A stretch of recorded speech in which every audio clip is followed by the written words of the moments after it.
आप सभी का उम्मीद करता हूँ कि आप सब ठीक होंगे। आज हम क्लास 10th का chapter number 1 chemical reaction and equation पढ़ने वाले हैं। चलिए बिना टाइम वेस्ट के चैप्टर को स्टार्ट करते हैं। सबसे पहले देखते हैं फिजिकल चेंज क्या होती है। These changes can be reversed. ये चेंज जो भी होता है वो रिवर्स होती है, जैसे कि फ्रीजिंग ऑफ वाटर। अब देखते हैं हम केमिकल चेंज क्या होता है। These changes can be not be reversed, can not be reverse.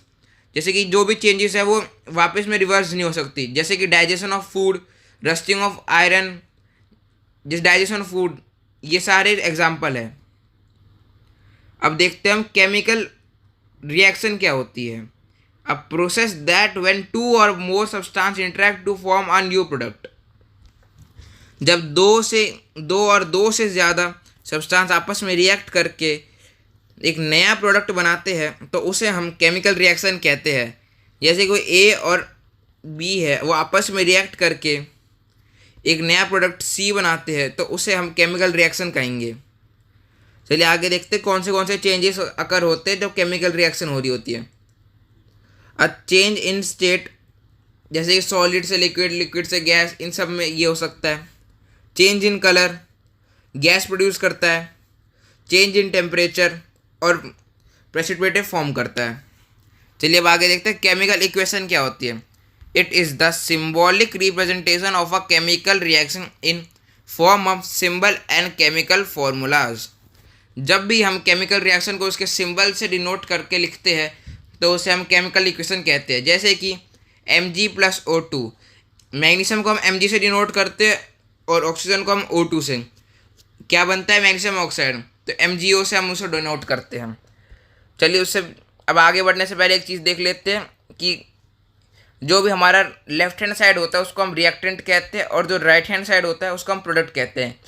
जब ये दोनों आपस में रिएक्ट करके ये प्रोडक्ट देता है, जब इन दोनों का रिएक्शन होता है रिएक्टेंट साइड का, जब कोई प्रोडक्ट आता है तो उसको हम प्रोडक्ट कहते हैं।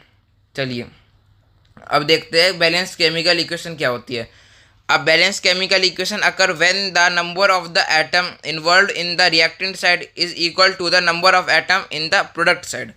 जब भी कोई रिएक्शन आपस में इक्वल जब ही होती है, बैलेंस जब ही होती है, जब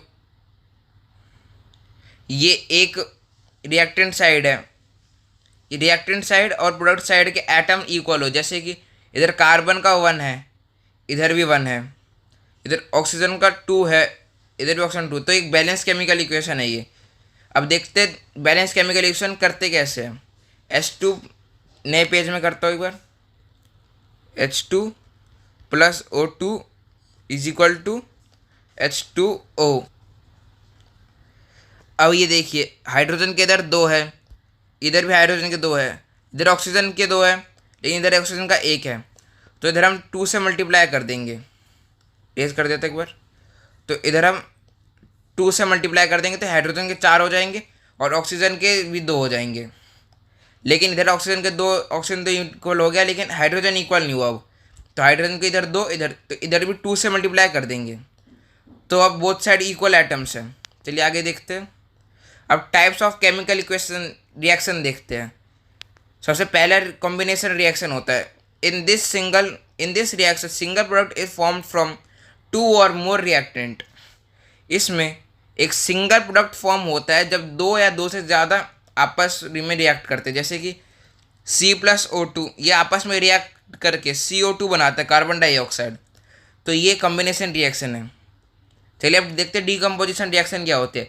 इन this reaction single reactant breaks down to give simpler product, this is known as decomposition reaction. Example, जैसे कि एक AgCl है, एक रिएक्टेंट है, वो आपस में टूट के ब्रेक डाउन होके 2 सिंपलर प्रोडक्ट देता है, 2 या 2 से ज़्यादा सिंपलर प्रोडक्ट दे सकता है। चलिए अब देखते हैं डीकम्पोजिशन रिएक्शन के टाइप कितने होते हैं। डीकम्पोजिशन रिएक्शन के 3 टाइप होते हैं: thermal decomposition, photo decomposition, electrolytic decomposition. चलिए देखते thermal decomposition. In this decomposition of a substance caused by heating is called thermal decomposition.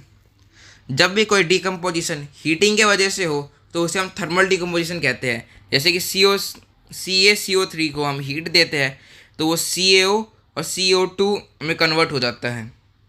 अब आगे, जब photo decomposition in this decomposition of a substance caused by sunlight, जब भी कोई decomposition sunlight की वजह से हो तो उसे हम डिकम्पोजिशन रिएक्शन, जैसे कि AgBr को हम सनलाइट में रखेंगे तो वो Ag और Br2 में टूट जाएगा।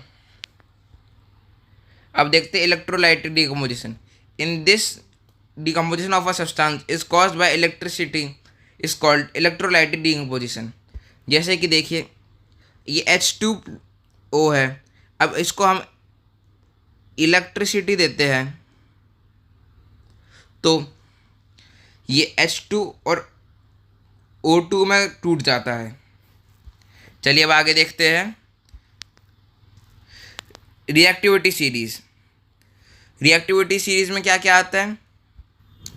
Potassium, sodium, calcium, magnesium, aluminium, zinc, iron, lead, hydrogen, copper, mercury और सिल्वर और प्लेटिनम और गोल्ड, इन सबको याद करना होगा। अब याद करने की एक टेक्निक बताते हैं, मैं तो इस तरीके से याद कर रखा है, आप अलग तरीके से भी याद कर सकते हैं। जैसे कि इसकी रेस कर देता हूँ, केदारनाथ का माली आलू ज़रा फीके पकाता है, कौन हैगा आज पीट आऊ। चलिए आगे देखते हैं। अब इसके यूज़ करेंगे डिस्प्लेसमेंट रिएक्शन में। A chemical reaction in which a highly reactive species displace और pushes out less reactive element. ये देखिए, ये सारे जो जितने ऊपर होता है वो सारे रिएक्टिव, हाईली रिएक्टिव होते हैं। ये सबसे ज़्यादा इसमें हाईली रिएक्टिव पोटेशियम और सोडियम है, और जो जितने नीचे होते हैं उन वो लेस रिएक्टिव होते हैं। जैसे कि अगर यहाँ पे कोई भी दे रखा है तो ये जो पोटेशियम है वो एल्यूमिनियम को डिस्प्लेस कर सकते हैं। आगे देखते हैं, सही से समझते हैं। अ chemical reaction which highly reactive species और एलिमेंट डिस्प्लेस और pushes less reactive element from its. कोई भी ताकतवर एलिमेंट अपने से कमज़ोर एलिमेंट को हटा देगा। जैसे कि देखिए Zn प्लस CuSO4, ZnCu को डिस्प्लेस कर देगा। देखिए जैसे कि Zn कहाँ आता है, यहाँ पे, और Cu कहाँ पे आता है, Cu लेस रिएक्टिव है Zn के मुकाबले। अब देखते तो ये बन जाएगा ZnSO4 प्लस Cu। अब देखते double displacement reaction. A decomposition reaction is a type of reaction in which two reactant exchange ions form new compound. Sorry, यहाँ पे डिकम्पोजिशन की जगह डबल डिस्प्लेसमेंट रिएक्शन लिखनी चाहिए थी, मैं लिख देता हूँ, डबल डिस्प्लेसमेंट रिएक्शन लिखनी चाहिए थी। A double displacement reaction is a type of reaction in which two reactant exchange ions to form a new compound. जैसे कि दो रिएक्टेंट अपने आयंस एक्सचेंज करके एक नया कंपाउंड बनाते हैं। जैसे कि देखिए Na2SO4 BaCl2, ये आपस में डिस्प्लेस करके तो ये BaSO4 और NaCl में नया कंपाउंड बना है। NaCl हमारा नमक होता है। चलिए आगे देखते हैं प्रेसिपिटेट रिएक्शन क्या होती है। जैसे कि देखिए, जो इनसॉल्युबल सब्सटेंस इन वाटर होता है उसको कहते हैं हम प्रेसिपिटेट, और जो भी reaction that produce precipitate is known as precipitate reaction. जो भी रिएक्शन प्रेसिपिटेट प्रोड्यूस करती है उसे हम प्रेसिपिटेट रिएक्शन कहते हैं। चलिए आगे देखते हैं एंडोथर्मिक रिएक्शन और exothermic reaction. In this reaction heat is observed, और एंडोथर्मिक रिएक्शन में हीट को हम ऑब्जर्व करते हैं और एक्सोथर्मिक रिएक्शन में हीट को हम रिलीज करते हैं। अब इसके एग्जाम्पल देखते हैं। एंडोथर्मिक के सबसे पहले एग्जाम्पल देखते हैं। जैसे कि देखिए 2AgCl, और ये जब सनलाइट में आता है तो ये प्रोड्यूस करता है 2Ag और प्लस Cl2, ये प्रोड्यूस करता है। तो ये इसको हम हीट दी है जब ये इस 2 में टूटा है। चलिए अब इसको इरेज कर देते हैं। अब एक्सोथर्मिक में देखते हैं in this reaction heat is released. इसका कोई एग्जांपल देखते हैं। अब देखिए C6H12 O6 प्लस C6O2 इस बनता है C6CO2 6CO2 प्लस 6H2O और लास्ट में एक एनर्जी, जो एनर्जी रिलीज हो रही है।